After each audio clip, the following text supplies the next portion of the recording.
karena bullying ini dampaknya luar biasa sekali, terutama bagi korbannya. Itu. Emang dampak dari bullying atau yang biasa disebut perundungan itu apa aja sih, Bu?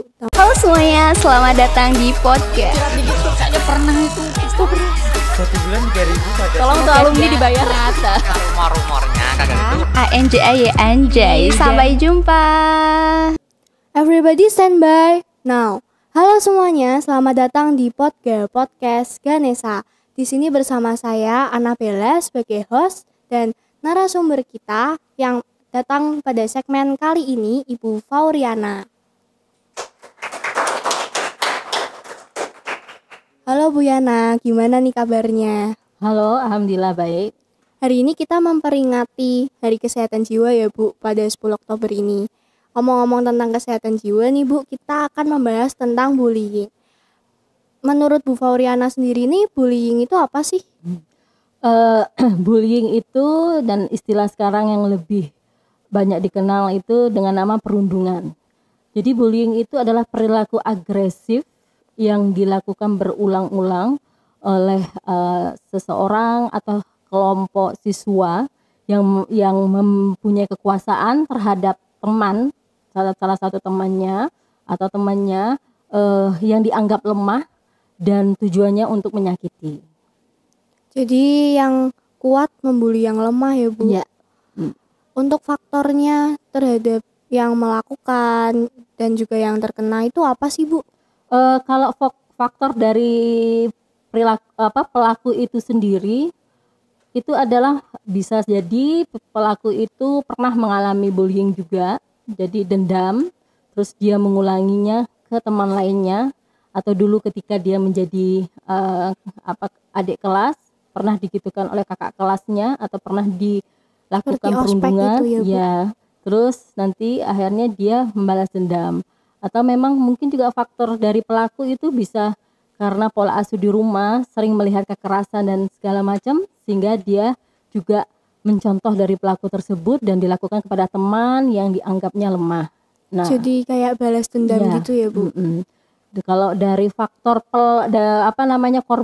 korban itu sendiri itu karena dia itu sering menjadi korban bullying karena dianggap lemah, baik secara fisik atau segala macam yang dipandang lemah oleh teman-temannya sehingga akhirnya dia menjadi korban bullying. Selain itu Bu, cara untuk mencegah terjadinya bullying tersebut atau biasanya disebut perundungan itu gimana sih Bu biasanya? Ya, ada bermacam-macam cara ya. Ya, itu bisa dari dari siswa itu sendiri, baik siswa yang mengalami bullying atau menjadi korban bullying, juga bisa dari teman-teman yang melihat bullying itu. Dari siswa itu sendiri ketika dia dibullying itu jangan menunjukkan sikap yang takut, lemah ya. Iya, jangan menunjukkan kelemahannya, dia harus berani berkata tidak, berani menolak kalau memang dia dibullying, atau dia berani untuk mengadukan. Ya. Terus lapor ke guru BK ya Bu? Guru BK atau guru yang dia dianggap dia bisa ngobrol sama guru itu atau dia bisa mengadu dengan guru tersebut. Terus dari teman-teman juga bisa melihat ada adegan bullying di sekolah atau ada sesuatu yang mengandung perundungan di sekolah itu, teman-teman juga harus berani menolak, berani membela. Apalagi kalau sudah kita lihat nyata di depan mata itu, jangan diam. Jangan ikut-ikutan ya, Bu? Jangan ikutan. Itu dari siswa sendiri. Kalau dari keluarga itu memang untuk pola asuh keluarga juga berpengaruh. Jadi keluarga itu bagaimana harus di dalam keluarga itu ada harus memunculkan rasa sayang, rasa cinta kasih antara keluarga, rasa peduli, komunikasi yang sehat, sehingga akhirnya anak itu kan mentalnya juga sehat. Iya, tergantung pola hidupnya juga ya Bu. Pola asuh di keluarga itu sendiri. Terus dari sekolah juga harus membantu, bagaimana harus ada penyuluhan, terus ada antara siswa dan sekolah itu harus benar-benar mereka punya hubungan yang baik, sehingga kalau komunikasinya baik itu kan apapun yang terjadi itu kan siswa tidak segan untuk ngobrol sama gurunya ketika misalnya tadi ada pelaku yang dibullying. Terus Tadi untuk guru BK sendiri juga kan kita ada layanan materi-materi yang berhubungan dengan bullying, itu nanti bisa disampaikan sehingga anak-anak paham bahwa bullying itu sangat bahaya sekali. Konseling seperti itu ya Bu? Iya, kepada karena guru layanan BK. BK kan ada layanan kasikal, itu bisa kita memberikan materi tentang bullying, bahwa ternyata bullying ini dampaknya luar biasa sekali, terutama bagi korbannya. Itu. Emang dampak dari bullying atau yang biasa disebut perundungan itu apa aja sih Bu? Dampak kepada kita yang terkena terutama. Bagi korban ya, untuk kalau Iya. bagi korbannya, dia itu akan akhirnya semakin merasa dirinya tidak berguna, merasa tertekan, merasa akhirnya dia itu akhirnya depresi akhirnya membuat dia juga prestasi belajarnya menurun, tidak mau ke sekolah, merasa minder. Dan kalau itu terus berlangsung sehingga dia mengalami depresi mungkin yang berat, akhirnya bisa akibat fatal. Bahkan kita mungkin pernah dengar kan kasus-kasus Iya, banyak bunuh banget ya, Bu, diri bagi yang korban-korban bunuh bullying. Nah, terus dampaknya bagi pelaku sendiri gimana? Kalau bagi pelaku sendiri, pelaku itu akan merasa dirinya di atas angin, Iya. merasa dirinya percaya diri, bahwa merasa dirinya, wah aku nih loh orang yang punya kekuasaan, punya power. Padahal perundung ya Bu? Iya, nggak ada nih yang berani sama aku nih aku nih loh katanya nih. Teman-teman kalau lihat pelakunya juga merasa kalau aku nggak dukung dia habis nih aku, Iya. kayak seperti itu. Merasa hebat ya Bu? Iya. Nah, untuk dampaknya bagi teman-teman sendiri yang melihat kalau tidak ada pencegahan, tidak ada cara untuk menyelesaikan perundungan ini atau bullying ini, akhirnya teman-teman sekitarnya atau teman-teman satu sekolah sudah menganggap bahwa bullying itu biasa. Akhirnya menjadi budaya. Tren. Ya, menjadi tren, menjadi budaya, jadi sesuatu yang negatif menjadi sesuatu yang positif akhirnya, Iya. karena biasa Karena kan. kebiasaan ya Bu? Iya. Depresi sendiri itu gejalanya apa aja sih Bu? Ya, depresi itu gejalanya dia akhirnya kan menarik diri. Dia moodnya itu kebanyakan akhirnya moodnya berubah-berubah, banyak mood negatifnya. Akhirnya ada mengalami gangguan tidur. Dia akhirnya tidak mau untuk beraktivitas, bermalas-malasan, terus akhirnya dia yang sifat-sifat menarik dirinya. Merasa ada yang salah aja gitu ya Bu Iya, dalam dirinya. merasa bersalah, mudah marah, tersinggung, dan sifat-sifat aneh sendiri, dan lebih banyak mungkin menyendiri atau mengurung diri di kamar, seperti itu. Iya. Lalu gejala depresi sendiri itu tuh bisa disadari oleh kita sendiri yang terkena depresi tersebut gak sih Bu? Ya, sebenarnya kita itu setiap yang kita alami, kita pasti akan merasa bahwa saat kita merasa tegang sama sesuatu aja, misalnya saja kita mau mendapatkan sesuatu, nggak usah jauh-jauh ya, kadang kita tampil di depan umum aja, kita membuat kita bisa menjadi tegang, kita ngerasa sesuatu ini tegang, atau kita disuruh tampil ke depan, kita merasa cemas. Iya. Itu bisa juga, itu kan kita sudah merasa gejalanya. Atau ketika kita merasa tertekan dengan sesuatu, misalnya tadi ya tertekan dengan omongan teman, kita akhirnya merasa minder, mengomongan teman, teman ngomong apa membuat kita akhirnya kepikiran. Overthinking ya Iya, Bu? jadi kita itu kan sensitif banget ngomong teman, akhirnya aku besok malas ke sekolahnya, aku merasa disepelekan. Sebenarnya kita merasa, tapi dengan seperti itu kita harus, banyak orang ketika mengalami itu dia nggak cepat move on untuk dirinya sendiri. Nah itu kalau terus didiamkan, akhirnya membuat lama-lama akhirnya dia menjadi kadang bisa stres lama-lama, terus karena dia tidak pernah menyendiri, karena dia tidak berusaha menyelesaikan masalahnya sendiri. Terus apa sih Bu yang harus kita lakukan kalau kita tuh tahu kita tuh kena gejala tersebut, mengatasinya tuh seperti apa Bu? Kalau memang masih ringan, karena gangguan kesehatan mental itu kalau masih ringan itu mungkin kita masih bisa menyelesaikan sendiri. Misal dengan cara tadi kita coba untuk berpositif thinking. Kita coba untuk misalnya apa sih yang membuat kita, kalau kita positif thinking, berkata positif terus kan akhirnya kita tidak merasa tertekan kan.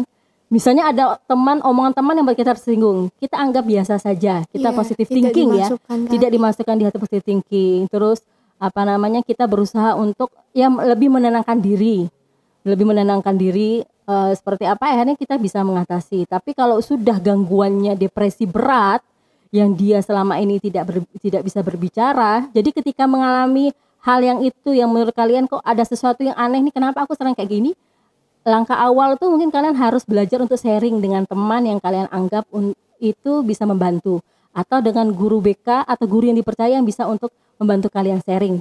Yang penting jangan salah untuk sharing sama seseorang. Jadi bukan menyelesaikan masalah Terutama nanti untuk mendapatkan solusi ya Bu. iya, nanti akhirnya bukan menyelesaikan masalah, nanti malah menambah masalah. Jadi apakah depresi itu termasuk gangguan mental juga Bu?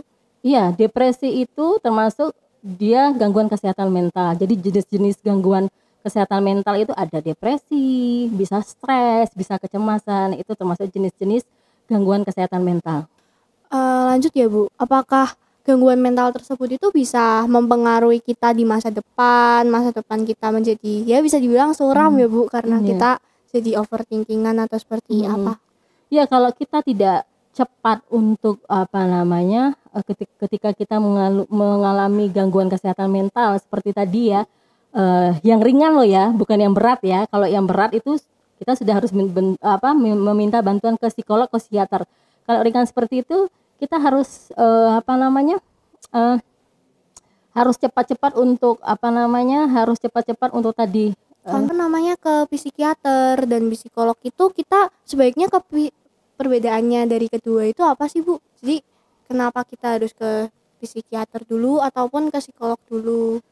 Kalau ringan mungkin kan cukup dengan guru BK ya. Kita kalau misalnya mengalami tadi gangguan kesehatan mental yang ringan kayak tadi, misalnya kita kok kayak merasa tertekan dan segala macam, itu cukup kita konseling sama guru BK. Tapi kalau sudah berat, memang kita harus melibatkan ke psikolog atau psikiater.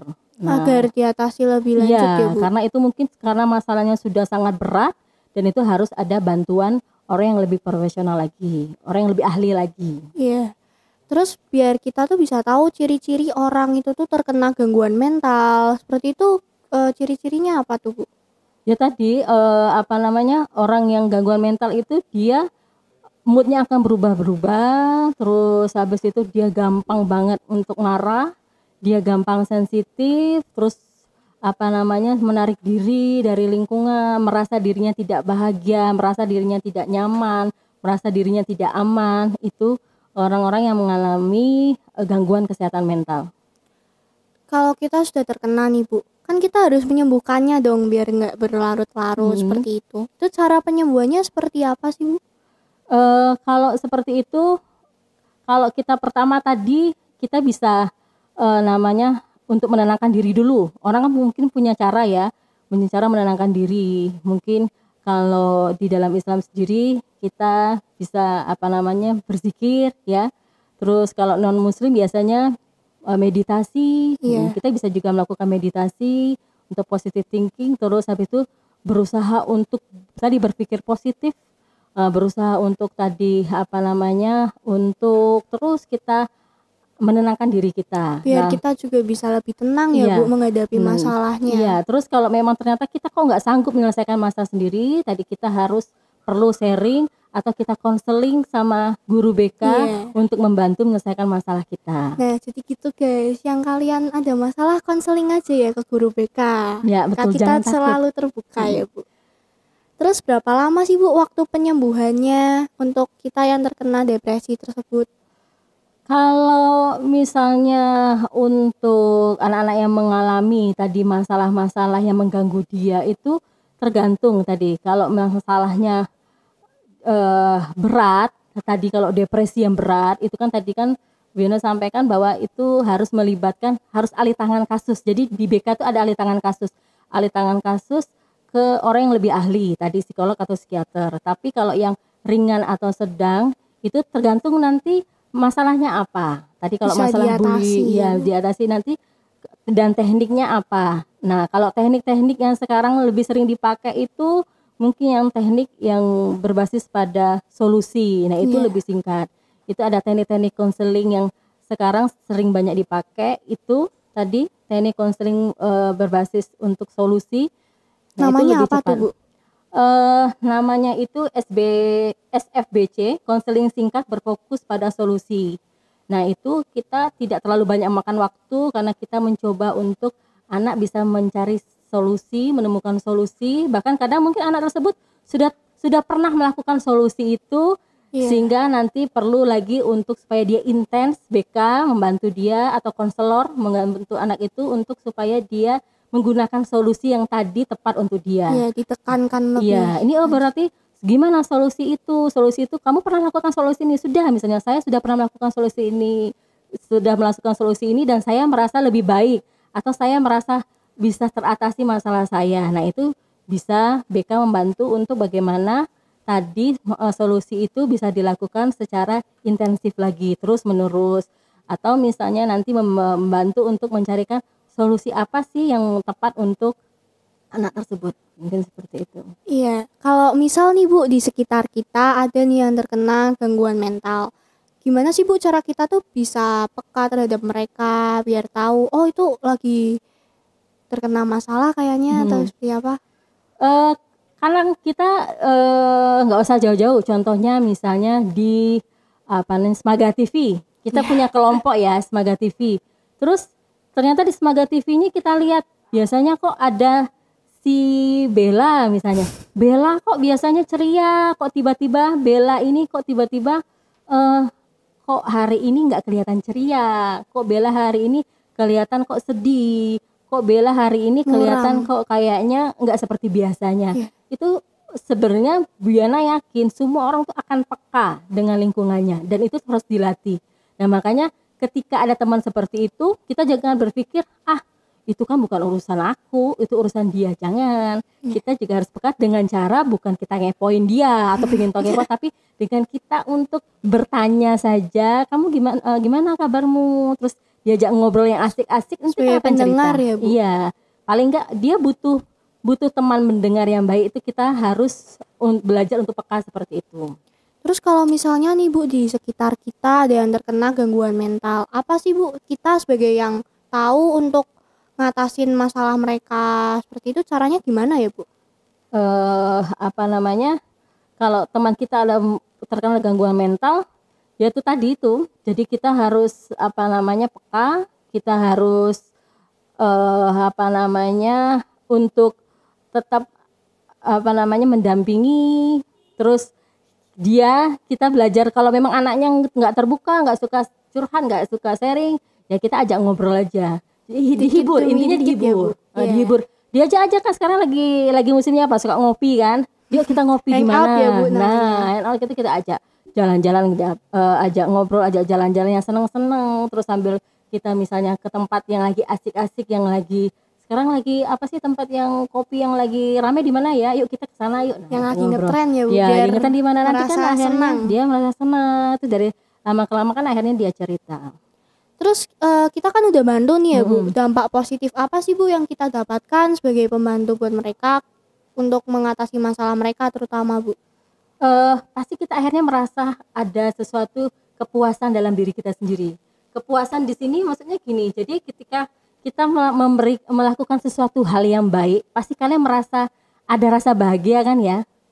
Jadi kalian akan merasa bahagia, kok aku bisa ternyata aku bisa membantu temanku, terus temanku teratasi masalahnya. Dampak positifnya bagi kita akhirnya juga mental kita kan sehat, karena mental yang sehat itu adalah dia ketika bisa melakukan hal yang baik buat sesama, buat teman, buat saudara, buat keluarga, buat orang tua itu. Oh jadi gitu ya Bu, untuk kita bagi yang membantu dampak positifnya seperti itu ya Bu. Terus saya juga penasaran sih Bu, gimana sih cara untuk mencegah gangguan mental tersebut Bu? Supaya kita punya gini ya, berarti supaya kita punya bagaimana mental kita selalu bisa terjaga, mental kita selalu sehat gitu ya, mungkin seperti itu ya. Iya Bu. Ya, pertama tadi selalu ucapkan kata-kata positif dalam diri kita, selalu mengatakan bahwa hal-hal yang positif, menghindari kata-kata negatif. Misalnya kayak kata-kata positif, misalnya gini, ketika kita merasa kok saya tidak bisa pelajaran matematika, terus kita harus melakukan hal-hal yang positif. Jadi misalnya saya tidak bisa matematika atau saya tidak suka matematika, Itu kan bisa mempengaruhi juga Stres ya. ya kesehatan mental. Atau gitu, tugas saya terlalu banyak, saya nggak mampu mengerjakannya. Terus apa yang bisa dilakukan? Kita harus melakukan hal-hal yang positif atau kata-kata positif, misalnya gitu, saya bisa mengerjakan tugas dengan baik, saya mampu mengerjakan tugas PJJ ya, PJJ dengan baik, semua tugas saya bisa selesaikan dengan baik. Yang berikutnya kita juga bisa tuliskan hal-hal yang patut disyukuri. Jadi biar kesehatan mental kita terjaga. Apa sih harus disyukuri? Coba dari sekarang kita belajar bangun tidur, kita belajar untuk mensyukuri. Berarti kita berdoa kan, semua dari muslim atau non muslim juga pasti mengajarkan berdoa bangun tidur. Ya Allah, terima kasih hari ini aku diberi kesehatan, aku bisa bangun pagi, bisa beraktivitas. Terus yang berikutnya itu fokus pada suatu hal pada satu waktu. Jadi kita ketika terlalu banyak yang harus kita kerjakan, deadline kita kerjakan, jangan pikiran kita terpencar satu. Kita fokus sehingga akhirnya fokus menyelesaikannya. Iya, fokus menyelesaikan. Kalau kita nggak fokus, itu juga akan membuat kita akhirnya kadang stres sendiri kan. Yang berikutnya, tidur tepat waktu. Nah, jangan di atas jam 10. Kalau bisa diusahakan sebelum jam 10 sudah tidur, sehingga nanti tidur kita berkualitas, paginya kembali fresh untuk beraktivitas. Iya, biasanya yang tidur kemalaman itu malah fokusnya makin nurun ya Bu. Iya. Jadi kesehatan mental itu sangat penting ya Bu bagi kita semua. Nah, mungkin cukup ya Bu kita podcast kali ini, kita akhiri sampai sini aja. Buat kalian yang sudah nonton, jangan lupa nonton video kita lainnya di channel kita. Jangan lupa like, komen, dan juga subscribe ya guys. Dadah, dadah kamera Bu. Dadah.